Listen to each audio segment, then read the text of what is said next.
उत्तर प्रदेश सरकार द्वारा आईएएस दुर्गा शक्ति नागपाल को आरोप पत्र सौंपे जाने के बीच प्रधानमंत्री मनमोहन सिंह ने कहा कि केंद्र सरकार इस मुद्दे पर उत्तर प्रदेश सरकार के संपर्क में है और तय नियमों का पालन किया जाएगा। मानसून सत्र के आरंभ होने से पूर्व प्रधानमंत्री ने संसद भवन परिसर में संवाददाताओं से कहा कि हम इस मुद्दे के बारे में पूरी जानकारी हासिल करने के लिए राज्य सरकार के संपर्क में हैं। उन्होंने साथ ही कहा कि इस प्रकार के मामलों से निपटने के लिए तय नियमों का पालन किया जाएगा। केंद्र ने रविवार को उत्तर प्रदेश सरकार से नागपाल के निलंबन पर तत्काल रिपोर्ट सौंपने को कहा था, जिसमें गौतम बुद्ध नगर इलाके में खनन माफियाओं के खिलाफ कार्रवाई की है। केंद्र सरकार ने रविवार को उत्तर प्रदेश सरकार को नागपाल के निलंबन की तत्काल रिपोर्ट सौंपने को कहा था। उत्तर प्रदेश सरकार ने आईएएस अधिकारी को कल ही चार्जशीट सौंपी है। उत्तर प्रदेश को केंद्र सरकार के अधिकारियों की जरूरत नहीं, लिहाजा मनमोहन सरकार चाहे तो अपने आईएएस और आईपीएस अधिकारी राज्य से बुलवा सकते हैं। राज्य सरकार अपना शासन पीसीएस और पीपीएस अधिकारियों के सहारे ही चला लेगी, ये कहना है सपा सांसद राम गोपाल यादव का। हालांकि प्रोफेसर साहब ने ये बयान सपा महासचिव के नाते दिया, लेकिन साथ ही ये कहने से भी नहीं चूके कि अगर अखिलेश यादव से भी पूछा जाता तो वो भी यही बोलते। दरअसल मामला नोएडा से निलंबित आईएएस अधिकारी दुर्गा शक्ति नागपाल का है। दुर्गा शक्ति का निलंबन अखिलेश सरकार ने किया, जिसके बाद यूपी अध्यक्षा सोनिया गांधी ने बाकायदा प्रधानमंत्री को पत्र लिखकर इसकी तफ्तीश की बात की, जिसके बाद सपा नेताओं के तेवर तल्ख हो गए। रामगोपाल यादव ने तो यहाँ तक कह डाला कि पूर्व की बसपा सरकार ने 36 आईएएस अधिकारियों का निलंबन किया था, लेकिन केंद्र ने हस्तक्षेप नहीं किया, तो अब केंद्र को राज्य के मामलों में हस्तक्षेप करने की क्या जरूरत पड़ गई। सोनिया गांधी के लिखे पत्र के ऊपर प्रोफेसर साहब बोले कि सोनिया गांधी जैसी नेता से ऐसा लेटर लिखने की उम्मीद नहीं थी। इस पत्र से राज्य और केंद्र सरकार के बीच जो संबंध है उसमें खटास जरूर पैदा होगी। राजनीतिक जानकारों की माने तो समाजवादी पार्टी मानसून सत्र में दुर्गा नागपाल निलंबन के बाद केंद्र सरकार पे दबाव बनाने के लिए ही भोजन के कानून का विरोध कर रही है, लेकिन चुनाव करीब है, लिहाजा कांग्रेस हो या सपा दोनों अपने तलक तेवर में कमी नहीं करना चाहते। यूपी के मुख्यमंत्री अखिलेश यादव ने सुनाई खरी खरी अपने अधिकारियों को भी और केंद्र सरकार को भी। अधिकारियों को साफ कर दिया कि जो गलती करेगा उसे सजा मिलेगी। वहीं तेलंगाना के मुद्दे पर पहली बार अखिलेश ने मुंह खोला तो साफ कर दिया कि केंद्र सरकार लोगों को बांटने का काम कर रही है। मौका था छात्र सम्मान समारोह का। मुख्य अतिथि थे यूपी के सीएम अखिलेश यादव। अखिलेश ने होनहारों को मेहनत करने का मंत्र दिया, कहा बड़ा काम करना है तो लोगों की चिंता मत करो। लैपटॉप योजना का एक बार फिर बखान किया। साथ ही अधिकारियों को भी साफ संदेश दे दिया कि रोल बैक का समय खत्म हो गया, सरकार अब अपने रुख में बदलाव नहीं लाएगी। अखिलेश ने किसी का नाम तो नहीं लिया, पर अपने संदेश साफ तौर पर दिए।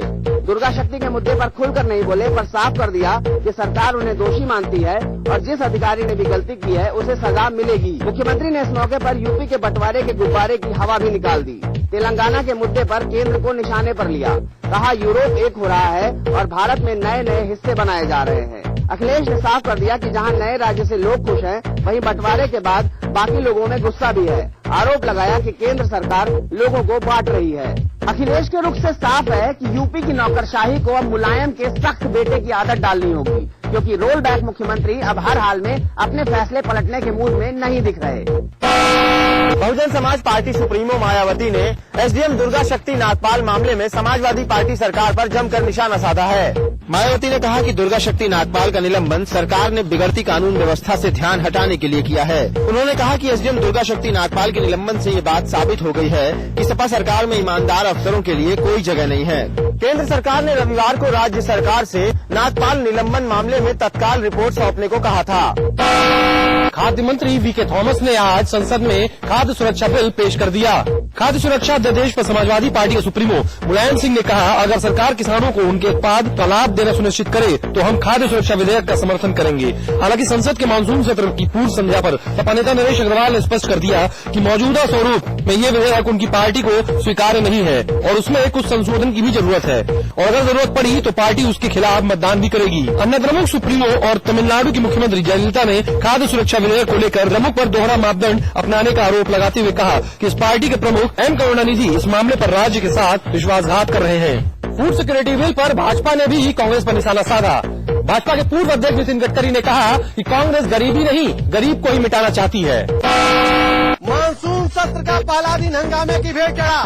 सरकार को यह उम्मीद थी कि तेलंगाना के मुद्दे पे सभी दलों की सहमति बनेगी, लेकिन अलग तेलंगाना राज्य के मुद्दे पे तमाम पार्टियों के तेवर आक्रामक रहे। 30 अगस्त तक चलने वाले मानसून सत्र में सरकार ने 44 विधायकों को सूचीबद्ध किया है, जिन्हें पारित कराना उसकी प्राथमिकता है, लेकिन इसके लिए सिर्फ 16 दिन उपलब्ध हैं और विपक्षी दलों के रवैये भी सवालों के घेरे में हैं। संसद के मानसून सत्र में सरकार की प्राथमिकता खाद्य सुरक्षा विधेयक, बीमा एवं पेंशन क्षेत्र में सुधार से संबंधित विधेयक तथा राजनीतिक दलों को सूचना के अधिकार अधिनियम के दायरे से बाहर रखने के लिए RTI अधिनियम में संशोधन से संबंधित विधेयक को पारित करवाने की है। साथ ही अलग तेलंगाना राज्य, उत्तराखंड आपदा, इसरत जाम मुठभेड़ को लेकर केंद्रीय जांच ब्यूरो और खुफिया ब्यूरो के बीच विवाद, जम्मू एवं कश्मीर के लद्दाख क्षेत्र में चीनी घुसपैठ तमाम मुद्दे हैं। लेकिन जिस तरह से संसद के अंदर विपक्षी पार्टियों के तेवर आक्रामक हैं, ऐसे में ये कहना मुश्किल है कि सरकार इस मानसून सत्र में महत्वपूर्ण बिल पास करा पाएगी।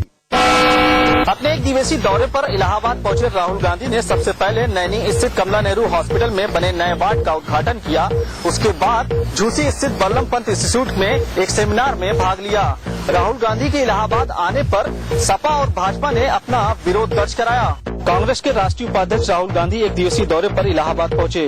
राहुल गांधी ने कमला नेहरू स्मारक ग्रामीण हॉस्पिटल में नवनिर्मित वार्ड का उद्घाटन किया और कहा कि ग्रामीण स्वास्थ्य सेवाओं में कमी है, जिसमें सुधार की जरूरत है। राहुल गांधी कमला नेहरू हॉस्पिटल से निकलने के बाद झूसी स्थित बल्लभ पंत इंस्टीट्यूट में आयोजित एक सेमिनार में बतौर मुख्य अतिथि हिस्सा लिया। इस एक दिवसीय दौरे में उनके साथ मधुसूदन मिस्त्री और प्रदेश अध्यक्ष निर्मल खत्री सहित सभी वरिष्ठ नेता मौजूद थे। राहुल गांधी के इलाहाबाद दौरे को लेकर भाजपा ने उनके काफिले को काला झंडा दिखाकर अपना विरोध दर्ज कराया, तो वहीं समाजवादी योजना सभा के छात्रों ने भी उनके इलाहाबाद आगमन पर अपना विरोध दर्ज कराया। राहुल गांधी के साथ मधुसूदन मिस्त्री और निर्मल खत्री सहित उत्तर प्रदेश के कई वरिष्ठ नेता भी उनके साथ मौजूद रहे। आपदा के इस दौर में प्रदेश की बहुगुणा सरकार ने सभी वर्गों को सौगात दी है। सोमवार को हुई राज्य कैबिनेट की बैठक में प्रदेश सरकार ने कई महत्वपूर्ण फैसलों पर मुहर लगाई है। हालांकि इस कैबिनेट की बैठक में उत्तराखंड पुनर्निवास और पुनर्गठन प्राधिकरण को मंजूरी नहीं दी गई, लेकिन वहीं मुख्यमंत्री की अध्यक्षता में बनाई गई स्टेट डिजास्टर मैनेजमेंट अथॉरिटी को और मजबूत करने की बात कही गई है। सोमवार को उत्तराखंड राज्य कैबिनेट की बैठक सचिवालय में आयोजित की गई। बैठक में मुख्यमंत्री विजय बहुगुणा समेत कई मंत्री मौजूद रहे। वहीं कैबिनेट बैठक में कई फैसले लिए गए, जिसमें सबसे महत्वपूर्ण फैसला पुनर्वास और पुनर्गठन प्राधिकरण न बनाने को लेकर है। जी हां, सोमवार को हुई कैबिनेट बैठक में राज्य सरकार ने अलग से किसी भी तरह के प्राधिकरण को बनाने की जगह राज्य सरकार द्वारा मुख्यमंत्री की अध्यक्षता में बनाई गई स्टेट डिजास्टर मैनेजमेंट अथॉरिटी ही प्रदेश में आपदा प्रबंधन के तहत होने वाले सभी कार्यों को मंजूरी देगी। हालांकि कैबिनेट ने एक कमेटी मुख्य सचिव की अध्यक्षता और एक कमेटी अवस्थापना आयुक्त की अध्यक्षता में बनाई है, जो मॉनिटरिंग और सेक्शनिंग कमेटी के रूप में कार्य करेगी। वहीं प्रदेश में SDRF आपदा फोर्स के गठन को कैबिनेट ने मंजूरी दे दी है। वहीं राज्य सरकार ने महत्वपूर्ण फैसला लेते हुए खाद्य सुरक्षा अधिनियम के तहत प्रदेश में BPL परिवारों को 35 किलो राशन किसी भी हालत में देने का फैसला किया है। इसमें राज्य सरकार का अलग से 120 करोड़ का नुकसान होगा। वहीं सरकार ने महत्वपूर्ण फैसला लेते हुए चिन्याली सौड़ के मेहर, गुज्जर, मेहर जातियों को OBC का स्टेटस दे दिया है। वहीं सरकार ने तृतीय श्रेणी में भर्ती के लिए चतुर्थ श्रेणी कर्मचारियों को 50% की छूट देने की मंजूरी दी है। इसके अलावा ड्राइवर की पोस्ट में भी चतुर्थ श्रेणी के कर्मचारियों को एडजस्ट किया जाएगा। वहीं राज्य सरकार ने आपदा क्षेत्र में सेब और आलू की फसल के बाजारों तक नहीं पहुंचने की स्थिति में इन्हें खरीदने का फैसला किया है, जिसके तहत आपदा क्षेत्र के काश्तकारों को बड़ी राहत मिलेगी।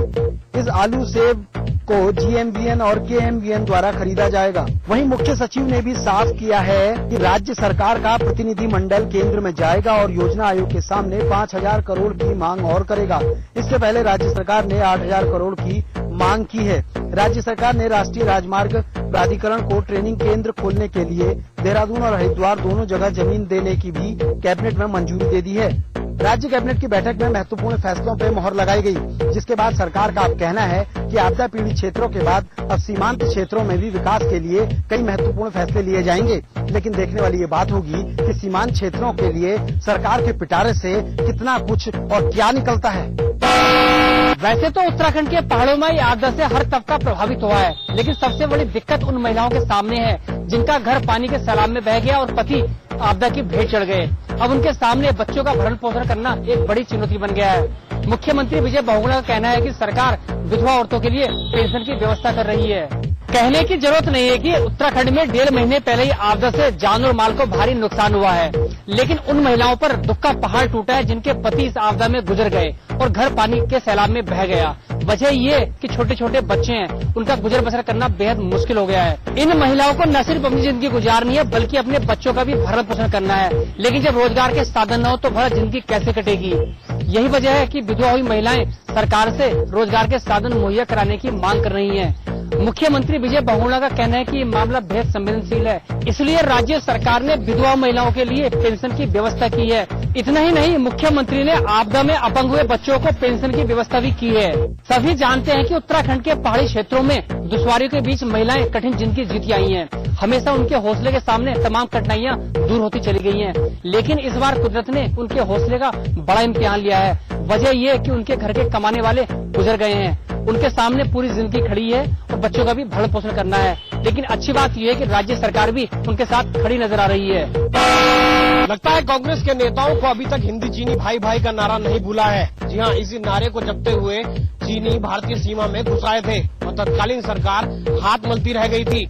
ऐसे में एक बार फिर उत्तराखंड की सीमाएं आपदा के कारण कमजोर हैं और चीनी सक्रिय, लेकिन कांग्रेस नेता अभी भी हिंदी चीनी भाई भाई का नारा लगा रहे हैं। उत्तराखंड में आई आपदा ने यहाँ के बाशिंदों पर ही कहर नहीं ढाया, बल्कि इस आपदा ने यहाँ की सीमाओं को भी नाजुक कर दिया है। आपदा के बाद से ही उत्तराखंड के सीमांत इलाकों में चाइना की गतिविधियां देखी गई। खबरें भले ही सरकारी स्तर पर पुख्ता सबूतों के साथ न आई हो, लेकिन सरकारी तंत्र में इसको लेकर हड़कंप जरूर महसूस किया गया। गाहे बगाहे इन गतिविधियों पर हुई चर्चाओं ने इस बात को सरेआम कर दिया कि आपदा का फायदा बुरी ताकतें उठाने को आतुर है। ऐसे में सवाल महज राज्य की सुरक्षा का नहीं बल्कि पूरे देश से जुड़ा है, क्योंकि आपदा के चलते सीमांत इलाकों में कनेक्टिविटी बिल्कुल शून्य हो चुकी है और यहाँ तक कि लोग पलायन कर रहे हैं। ऐसे में खतरा इन कमजोर सरहदों के रास्ते पूरे देश पर मंडरा रहा है। लेकिन हैरानी की बात तो ये है कि जब इस खतरे के बारे में केंद्रीय मंत्री हरीश रावत से पूछा गया तो उन्हें चीन की गतिविधियां बढ़ना एक आम बात नजर आती है। वो कहते हैं कि चाइना पड़ोसी है और उससे कोई खतरे की बात नहीं है, जबकि स्थिति यह है कि उत्तराखंड की सीमाएं इस आपदा के बाद से ही बेहद कमजोर हो गई हैं। प्रदेश की सरकार को राहत कार्यों को करने में बेहद समय लग गया। वहीं सेना भी आपदा में 4 दिन बाद ही सक्रिय हो सकी, जबकि पैदल मार्ग नहीं होने के चलते सेना भी परेशानी से जूझती रही। ऐसे में अगर सीमा से चीन आगे बढ़ा तो हम उसे रोकने की स्थिति में नहीं होंगे। माफिया डॉन अबू सलेम को सुप्रीम कोर्ट ने झटका दिया है। सुप्रीम कोर्ट ने अबू सलेम की उस याचिका को खारिज कर दिया है जिसमें उसने मांग की थी कि उसके प्रत्यर्पण को अवैध करार देते हुए उसे वापस पुर्तगाल भेजा जाए। सुप्रीम कोर्ट ने साफ किया है कि अबू सलेम का प्रत्यर्पण वैध था और उस पर भारत में ही मुकदमा चलेगा। डॉन अबू सलेम ने अपनी याचिका में केस खत्म करने और पुर्तगाल भेजे जाने की मांग की थी। सलेम पर 1993 में बम धमाकों के आरोपों के अलावा दिल्ली और हैदराबाद में फर्जी पासपोर्ट और अवैध वसूली के 3 मामले चल रहे हैं। मुख्य न्यायाधीश पी सदाशिवम की अध्यक्षता वाली पीठ ने कहा कि याचिका में कोई दम नहीं है, इसलिए इसे खारिज किया जाता है। सलेम ने यह कहते हुए अपने खिलाफ आपराधिक प्रक्रिया को समाप्त करने की याचिका दायर की थी कि सीबीआई ने प्रत्यर्पण के नियमों का उल्लंघन किया था, इसलिए उसके खिलाफ मामला नहीं बनता है। हालांकि सीबीआई सुप्रीम कोर्ट में सुनवाई के दौरान माफिया डॉन के खिलाफ कुछ आरोपों को खत्म करने पर सहमत हो गई है। आपको बता दें कि मुंबई की आर्थर रोड जेल में बंद अबू सलेम से फांसी की धाराएं हटाने पर सीबीआई सहमत है। अबू सलेम का प्रत्यर्पण इसी शर्त पर पुर्तगाल से हुआ था कि उस पर भारत में मुकदमा तो चलेगा लेकिन फांसी नहीं दी जाएगी। अबू सलेम दाऊद इब्राहिम का खास साथी माना जाता है। उसके जीवन को लेकर गैंगस्टर मूवी भी बन चुकी है। एक बार फिर उत्तराखंड तकनीकी विश्वविद्यालय के कुलपति डॉक्टर दुर्ग सिंह चौहान के राज्यपाल को इस्तीफा देने की खबर है। चौहान यूनिवर्सिटी के कामकाज में अफसरशाही के दखल को लेकर लगातार नाराज चल रहे हैं। जी हाँ, उत्तराखंड तकनीकी विश्वविद्यालय के कुलपति डॉक्टर दुर्ग सिंह चौहान के इस्तीफा देने की खबर सामने आई है। उन्होंने राजभवन में अपना इस्तीफा सौंप दिया है। गौरतलब है कि चौहान ने 3 महीने पहले भी पद छोड़ने की इच्छा जताई थी। बताया जा रहा है कि वह अफसरशाही के कामकाज के बेतहाशा दखल से नाखुश थे। शासन में एक आला IAS के साथ उनके मनमुटाव की खबरें लगातार आती रही हैं। यूनिवर्सिटी के सूत्रों का कहना है कि वह 7 अगस्त तक अथवा उसके पहले कार्यभार छोड़ देंगे। आपको बता दें कि साल 2006 में तकनीकी विश्वविद्यालय में पाठ्यक्रम शुरू हुए थे।